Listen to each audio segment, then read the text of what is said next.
हरे कृष्णा कृष्ण राम राम राम राम हरे हरे। अब देखते हैं, कालिया नाग के दमन करने के बाद अब ये कंस कौन सा नया चाल चलता है।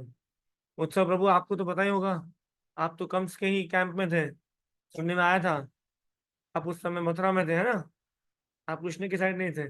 चलिए, इस जन्म में तो कृष्ण के साइड है, तो अच्छी बात है। आपने साइड पलट लिया, दैट इज वेरी गुड।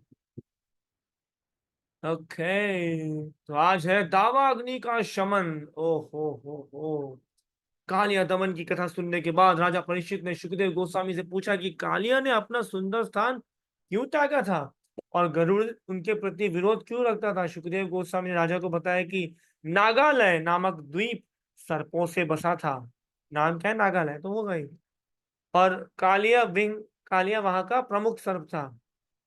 उस द्वीप में सर्प खाने का आदी होने के कारण गरुड़ सर्प को खाने आता था और इच्छा अनुसार अनेक सर्पों को मारता था और उनमें से कुछ को खा जाता था, किंतु अन्यों का वृथा ही वध कर देता था।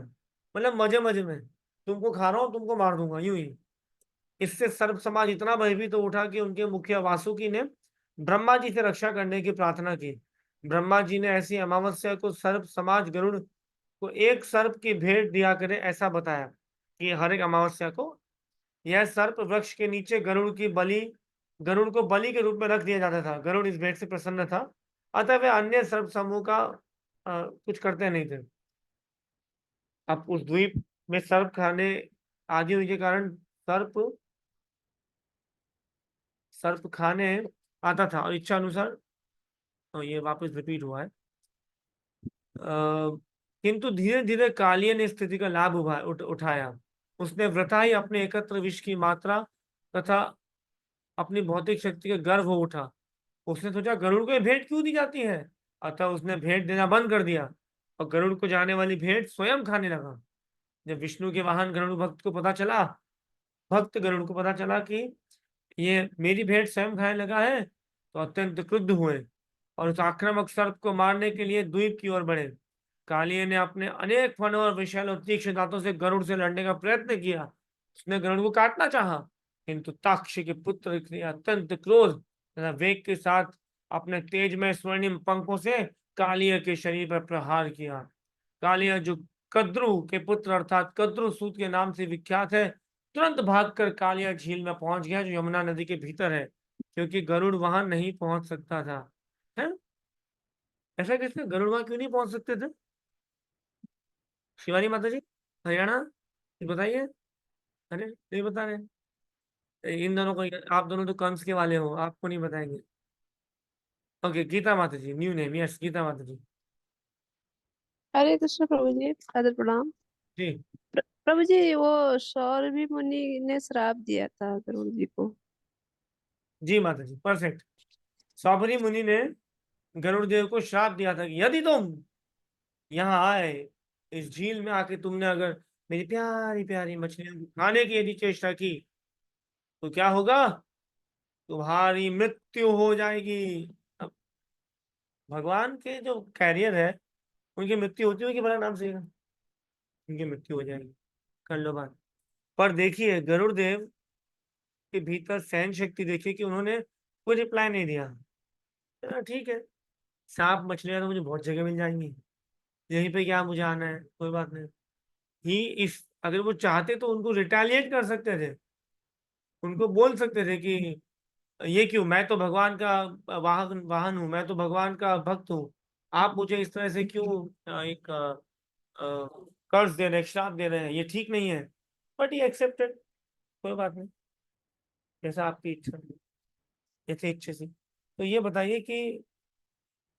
बताइए, ऐसा और कहाँ पे हुआ था श्रीमद् भागवतम में कि जहाँ पे श्राप मिला, कोई गलती भी नहीं थी, फिर भी एक्सेप्ट कर लिया गया? कम से कम 50 हैंड रेस करना।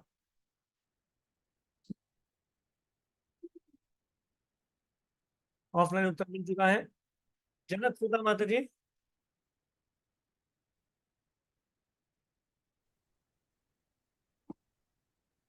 प्रभु जी, परीक्षा महाराज।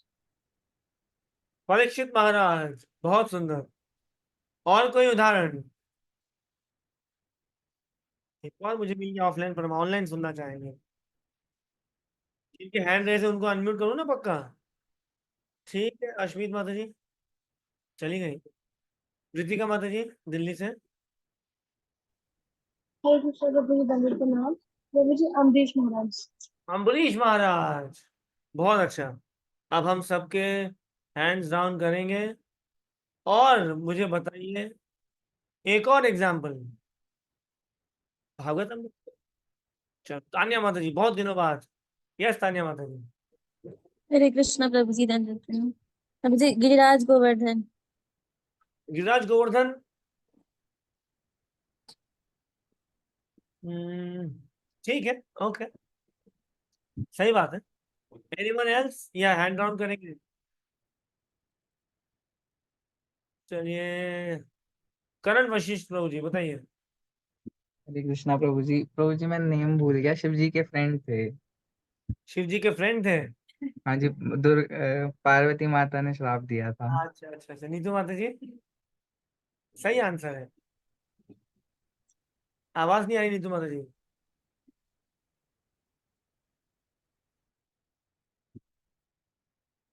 कोई बात नहीं, एक लास्ट बार ट्राई करते हैं जी नीतू माता जी। नहीं तो वो शीतल माता जी के पास चलेंगे, मुंबई वाले। मुझे काली बोल के मुझे नहीं बोली। प्रभु जी कृष्ण भगवान को श्राप दिया था। हाँ। कृष्ण भगवान को श्राप दिया था दुर्योधन की माँ ने। ना जी, शीतल माता जी। हरे कृष्ण प्रभु जी, कामदेव हो सकता है। कौन? कामदेव। कामदेव ने तो कितना कांड किया था माता जी। ओके, अनवय प्रभु लास्ट ऑप्शन। हरे कृष्ण को दंड प्रणाम। चित्रकेतु महाराज। चित्रकेतु और महाराज, यस। चित्रकेतु महाराज को व्यर्थ ही पार्वती माता ने श्राप दे दिया, उन्होंने खुशी खुशी ले लिया, कोई बात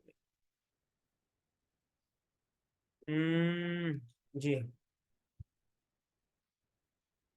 कालिय ने निम्नलिखित कारण से यमुना के जल के भीतर निवास किया। जिस तरह गरुड़ काले सर्प के द्वीप में जाता था, उसी प्रकार वह यमुना से मछली पकड़ के खाने के लिए जाता था। किंतु वहां सौभरी मुनि नामक एक महान योगी रहते थे, जो जल के भीतर ध्यान करते थे और मछलियों के प्रति सहानुभूति रखते थे। अरे अरे मेरी मछली, अरे वो खा, अरे मेरा, अरे मछली, अरे मछली।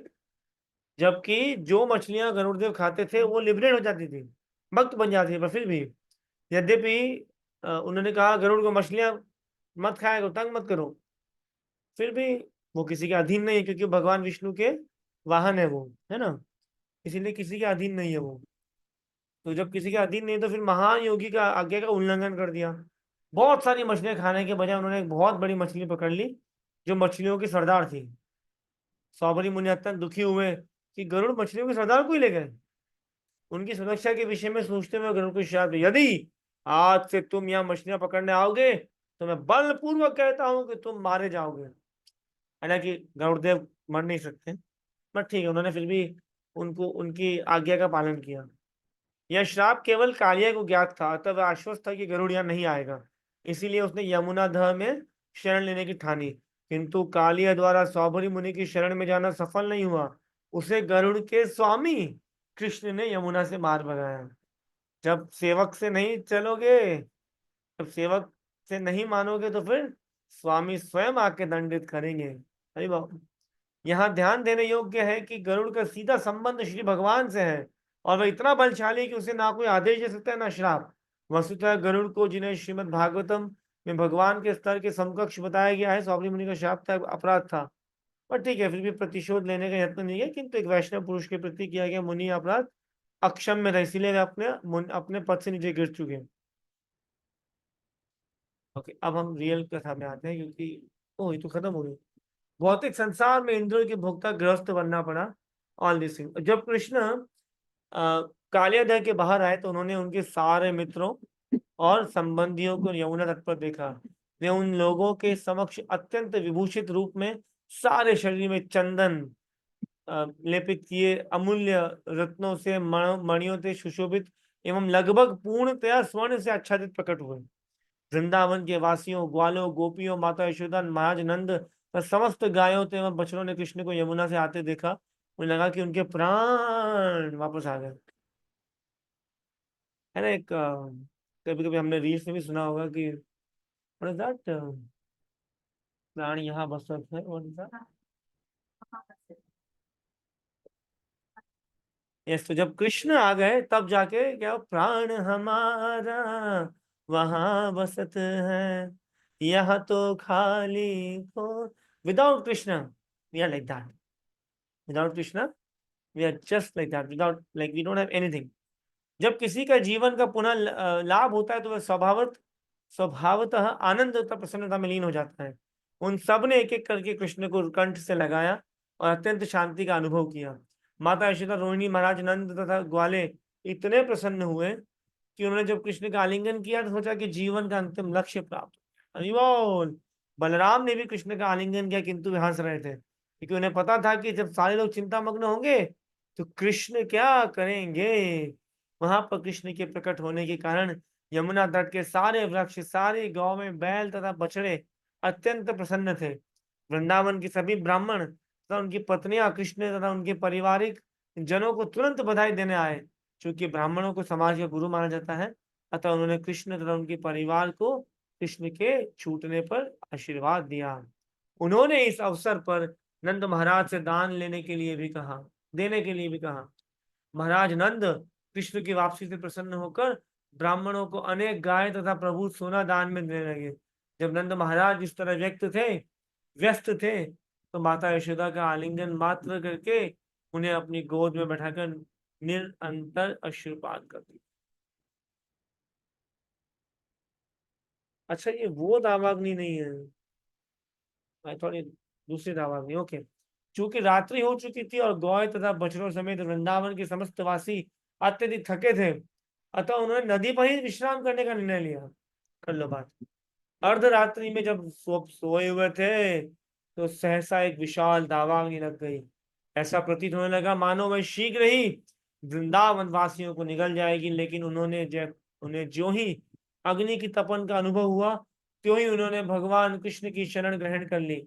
यद्यपि वे उनके शिशु की भांति खेल में मग्न थे। वे सब कहने लगे, हे कृष्ण, हे भगवान, हे बल के आकार प्रिय बलराम, हमें इस सर्वभक्षी तथा विनाशिक अग्नि से बचाएं।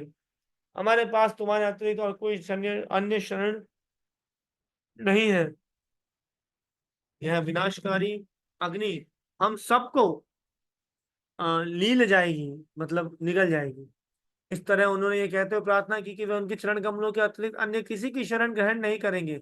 भगवान कृष्ण ने अपने ग्रामवासियों पर कृपालु बनकर तुरंत ही संपूर्ण दावाग्नि को निगल लिया और उन्हें बचा लिया। यह कृष्ण के लिए असंभव न था, क्योंकि वे इच्छा अनुसार कुछ भी कर सकने की असीम शक्ति से युक्त है। इस प्रकार लीला पुरुषोत्तम भगवान श्री कृष्ण के अंतर्गत दावाग्नि का शमन नामक 17वें अध्याय का भक्ति वेदांत तात्पर्य पूर्ण हुआ। Now will read because you have time. अध्याय 18 प्रलंबासुर का वध। विनाशकारी विपरीत बुद्धि। नहीं, क्या ऐसा, वो कौन सा वर्ष है चाणक्य पंडित ने कहा है? बुद्धि विपरीत, ऐसा कुछ किसी को याद नहीं आ रहा? ममता माता जी, नहीं तो फिर उदय प्रभु। माता जी आवाज नहीं आ रही, क्षमा करें। उत्सव प्रभु। हरे कृष्णा प्रभु जी, प्रणाम। विनाश काले विपरीत बुद्धि। विनाश काले विपरीत बुद्धि। अरे वाह, यस। तो विनाश काले विपरीत बुद्धि, जब काल विनाश करने वाला होता है ना तो बुद्धि विपरीत हो जाती है। बहुत लोगों ने समझाया था कंस को, अरे मान जा रहे, अरे मत कर रहे, अरे अरे अरे ना। दुर्योधन को समझाया था। दुर्योधन का मतलब ये है कि जो जो गलत चीजों में अपना दिमाग लगाता है, हारी हुई बैटल लड़ता है, बट प्राण जाए पर ईगो ना जाए, सबसे बड़ी प्रॉब्लम है जीवन में। ज्वलंबसुर। विनाशकारी अग्नि को बुझाकर कृष्ण पुनः अपने परिजनों, मित्रों, गाय, बछड़ों, बैलों के साथ घिरकर और उनके गायन से महिमा मंडित होकर वृंदावन में प्रविष्ट हुए। सदैव गायों से परिपूर्ण रहता है। जब कृष्ण तथा बलराम वृंदावन में ग्वालों तथा गोपियों के मध्य जीवन का आनंद लूट रहे थे तो क्रमशः ग्रीष्म ऋतु आई। भारत में ग्रीष्म ऋतु का कोई स्वागत नहीं करता क्योंकि वहां से अत्यंत गर्मी पड़ती है, किंतु वृंदावन के सारे लोग प्रसन्न थे। ग्रीष्म ऋतु वसंत की भांति प्रकट हुई थी। क्योंकि जब तक भगवान कृष्ण है सब कुछ वसंत है। ऐसा कृष्ण तथा बलराम के वहां रहने के कारण हो सका, क्योंकि वे दोनों ब्रह्मा तथा शिव के भी नियामक हैं। वृंदावन में अनेक झरने हैं जिनसे निरंतर पानी बहता रहता है, और उसकी ध्वनि इतनी मीठी होती है कि इसमें झिंगुरों की झनकार दब जाती है। सर्वत्र जल बहने के कारण वन सदैव अत्यंत हरा भरा और सुंदर दिखाई देता है। आजकल ये हाल कुछ मायापुर का है, सर्वत्र जल दिख रहा है और हरा भरा भी है, और झिंगुर के बदले मेंढकों की आवाज आती है। तो बड़ा रमणीय है, बड़ा सुंदर है। वृंदावन वासी सूर्य की झुलसाने वाली गर्मी से या अधिक ताप से कभी चिंतित नहीं, कभी विचलित नहीं होते थे। वृंदावन की झीलें हरी घास से घिरी रहती हैं, और उसमें पहलार, कंज और उत्पल जैसे नाना प्रकार के कमल पुष्प खिलते रहते हैं। और वृंदावन में बहने वाली वायु कमल के सुवासित मकरंद कणों को अपने साथ लेकर जाती है। जब यमुना की तरंगों, झीलों तथा झरनों के जल कण वृंदावन वासियों के शरीर का स्पर्श करते थे तो वह स्वतः शीतलता का अनुभव करते थे। अतः वे ग्रीष्म ऋतु के द्वारा तनिक भी विचलित नहीं होते थे। वृंदावन सुरम्य स्थल है, यहाँ सदैव फूल खिलते रहते हैं। यहाँ अनेक प्रकार के अलंकृत हिरण भी रहते हैं, पक्षी कलरव करते रहते हैं, मयूर कूजते रहते हैं, नाचते रहते हैं, मधुमक्खियां भन बनाती हैं, और कोयले पंचम स्वर में गाती हैं। अतः अच्छा, कृष्ण कृष्ण की बांसुरी का नोट कौन से स्वर में लगता है?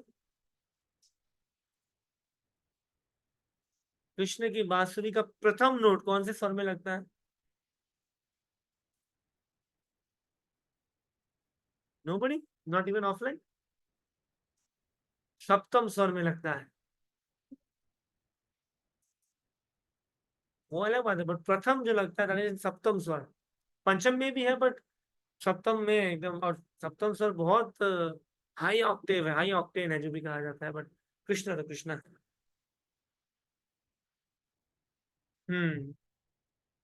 अतः आनंद कंद कृष्ण बंसी बजाते अपने अग्रज बलराम तथा अन्य ग्वाल बालों एवं गायों के साथ लिए वृंदावन की सुंदर वन के वातावरण का आनंद लेने के लिए गए। वे वृक्षों के नव किस्सलियों के बीच गए जिनके पुष्प मोर पंखों जैसे थे। उन्होंने इन पुष्पों की माला पहनी और केसर रज से विभूषित हुए। कभी वे नाचते और गाते तो कभी एक दूसरे से कुश्ती लड़ते। जब कृष्ण नाचते तो कुछ ग्वाल बाल गाते और कुछ बांसुरी बजाते, कुछ शंख बजाते, कुछ ताली देते और कृष्ण की प्रशंसा करते। हे बंधु, हे कृष्ण बंधु। वो क्या हुए? कृष्ण के बंधु हुए ना, क्योंकि भगवान उनके बंधु हैं। समझ लीजिए आप क्या है फिर। हे कृष्ण, हम तुम्हारे बंधु हैं, तुम बहुत सुंदर नाचते हो। वस्तुतः ये सारे बालक देवता थे जो स्वर्ग लोक से कृष्ण को उनकी लीलाओं में सहायता करने आए थे। ये देवता ग्वाल बालों के वेश में कृष्ण को नाचने में प्रोत्साहन दे रहे थे। जिस प्रकार एक कलाकार दूसरे की प्रशंसा करके प्रोत्साहित करता है, तब तक कृष्ण का बलराम का मुंडन संस्कार भी नहीं हुआ था।